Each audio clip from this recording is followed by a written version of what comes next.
Bir zamanlar geçmişin derininden gelirem. Gelirem ki aydınladım yanan çıraqlar kimi. Bir həzki xəyaldan belə üstün və də dərinmiş. Bir zaman var ölənlər, bir zamanlar dirilmiş.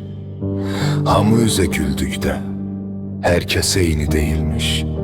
Dəryada itib duran yazıq qayıqlar kimi. Qeybdəki bir səs var, varlığın isbatıdır. Eşqim mənə xəritə, güney, quzey, batıdır.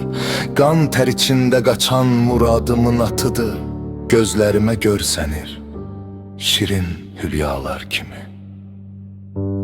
Çiçək kimi torpaqdayam, qoymazdı ki bir gün solam. Üstümə əsərdi anam, yaşıl yarpaqlar kimi. Bir söz gəlir göylərdən, daldığın aləmdən oyan. Oyan ki diriləsən, yaşayırsan yalan dolan. Ruhun bir aləmə girsin, eşqin əlindən yanan. Öz içində yaşadasan, kiçik dünyalar kimi.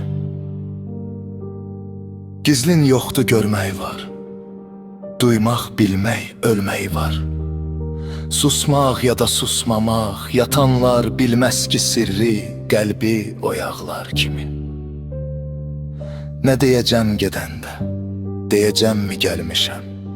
Günahım çoxdumu bilməm, savabımla ölmüşəm.